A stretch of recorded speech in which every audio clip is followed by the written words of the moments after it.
अब तक का आपके पास सबसे बड़ा और शानदार मौका है इस भर्ती में सिलेक्शन पाने का।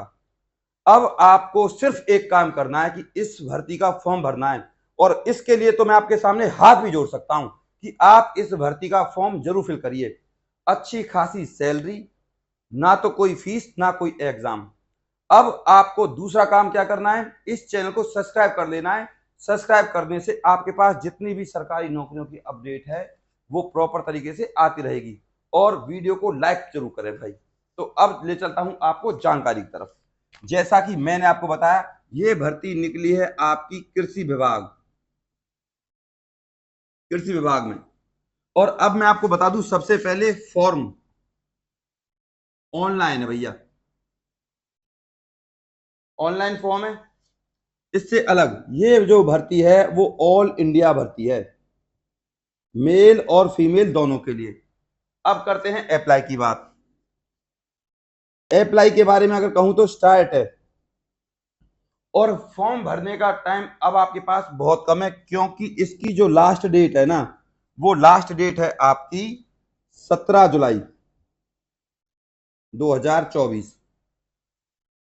17 जुलाई आपके नजदीक है, तो अभी कल ही अच्छे सीएससी सेंटर पर जाकर या अच्छे कंप्यूटर वाले के पास जाकर इस फॉर्म को आप फिल करवा लीजिए।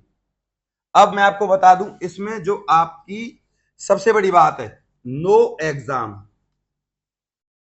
और नो फीस। सिर्फ आपको फॉर्म भरने के 50 रुपए या 100 रुपए देने सीएससी सेंटर वाले को, और खुद से फॉर्म ना भरें।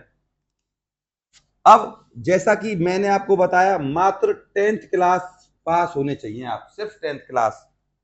एज के बारे में अगर मैं आपसे बात करूं तो एज है इसमें 21 से लेकर 40 साल। एससी के लिए और एसटी के लिए 5 साल, और ओबीसी के लिए 3 साल की छूट है। अब आपके पास जो कास्ट सर्टिफिकेट होना चाहिए, कास्ट सर्टिफिकेट,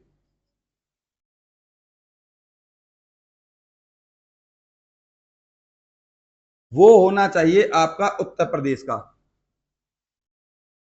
अदर स्टेट का अगर कोई इसको फॉर्म फिल करता है तो वो जनरल में काउंट होगा भैया, ठीक है। अब मैं आपसे बात करूं इसमें सैलरी की।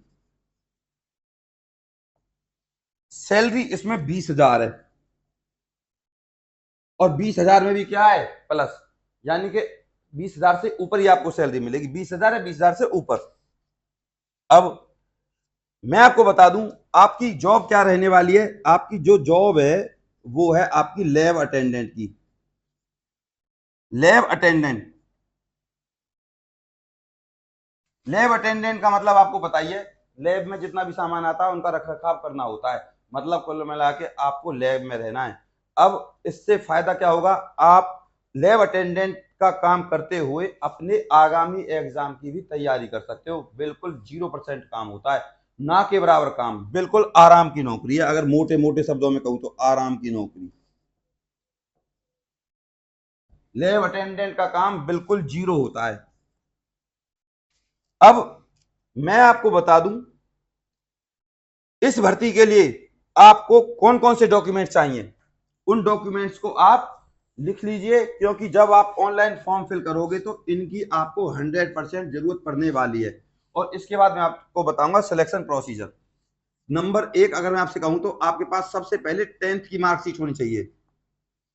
दूसरे नंबर पे अगर मैं आपसे बात करूं तो आधार कार्ड।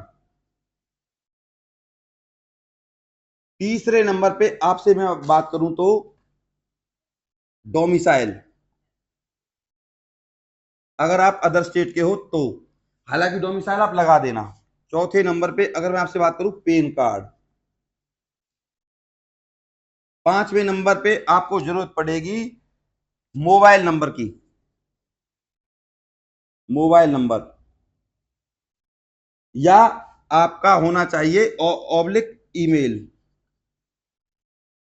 Email ID. छठे नंबर पे अगर मैं आपसे बात करूं, 6 नंबर पे आपके पास होना चाहिए कास्ट सर्टिफिकेट।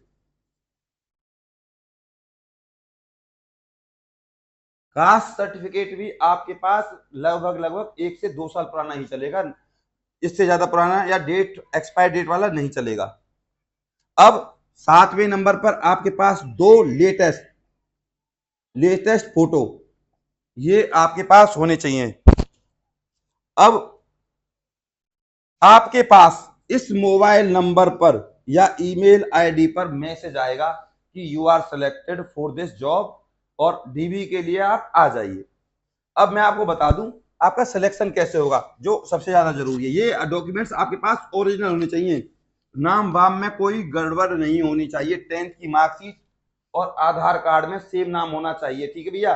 कुमार है 10th की मार्कशीट में तो वो कुमारी आपका आधार कार्ड में होना चाहिए। इतनी सी मिस्टेक हुई तो आपको भर्ती से बाहर कर दिया जाएगा। अब मैं आपको बता दूं सिलेक्शन प्रोसीजर। इसमें आपका सिलेक्शन प्रोसीजर है मेरिट या पर्ची। पर्ची के बारे में आपको पता ही है। पर्ची आपकी जो रहेगी यानी कि उसमें जो नाम आएगा रैंडमली वो तब आप सेलेक्ट होंगे। ऐसा हो सकता है, बाकी लगभग जो है इसमें मेरिट केस ही है, ठीक है भैया। ये है आपका सिलेक्शन प्रोसीजर। अब इस भर्ती की सबसे बड़ी बात क्या है कि एक तो ये सबसे अच्छी भर्ती है, कोई फीस कोई एग्जाम नहीं है। इससे अलग आप इसी भर्ती में होते हुए आप अपने किसी अच्छे सरकारी एग्जाम की तैयारी कर सकते हो। और ये भर्ती है आपकी कॉन्ट्रैक्ट बेस। लेकिन इस कॉन्ट्रैक्ट बेस का फायदा क्या है, अगर आप इस भर्ती को ज्वाइन करते हो तो आपको कोई निकालेगा नहीं, आप लगे ही रहोगे। इस जॉब का सबसे बड़ा फायदा यह है इस कॉन्ट्रैक्ट बेस की भर्ती पर, और वो भी किसकी, उत्तर प्रदेश की। और आपकी जो जॉब रहने वाली है वो यूपी में रहने वाली है। अब दिक्कत कहाँ आने वाली है आपको, दिक्कत आने वाली है आपको ये कि आप इस फॉर्म को खुद से ना भरें। इतनी सी गलती आपको इस भर्ती से बाहर निकाल देगी। 20,000 रुपए से ऊपर या 20,000 अच्छी सैलरी होती है बिना किसी काम की। वरना आप सभी को पता है बेलदारी या मजदूरी में कितने पैसे मिलते हैं, और घर पे पड़े रहने से तो अच्छा है इस जॉब को कर लो। अगर मैंने आपको हकीकत में सही बात बताई है तो आप हमारे चैनल को अभी सब्सक्राइब करेंगे और वीडियो को जरूर लाइक करेंगे, और इस वीडियो को आप अपने व्हाट्सएप ग्रुप पर शेयर करेंगे। अब रही इस भर्ती के लिंक की बात, भैया 17 तारीख लास्ट डेट है, 17 जुलाई। अब लिंक मैं आपको मुंजवानी बता देता हूं। सेवा योजना है उत्तर प्रदेश की साइट, उस पर जाइए और अप्लाई कर दीजिए। किसी को सीएससी सेंटर वाले को बता देना सेवा योजना। अगर फिर भी नहीं पता तो आपको बता दूं मैं @ADVISC44 इस टेलीग्राम ग्रुप को ज्वाइन कर लीजिए। मैं इस भर्ती का लिंक डाल दूंगा, या इसी वीडियो के डिस्क्रिप्शन में मैं इस भर्ती का लिंक डाल दूंगा। आई होप आप अच्छे से समझ गए। अब ये भी किसी का कोई डाउट है तो आप मेरे पास कमेंट कर सकते हैं, मैं आपके हर कमेंट का जवाब दूंगा। तो अभी मैं आपसे एक चीज जरूर चाहूंगा कि अगर आपने चैनल सब्सक्राइब नहीं किया और आप नए हो तो इस चैनल को जरूर सब्सक्राइब कर लीजिए, जिससे आपके पास जितनी भी सरकारी भर्तियां हैं या योजना है उनकी प्रॉपर तरीके से अपडेट आती रहे। नमस्कार।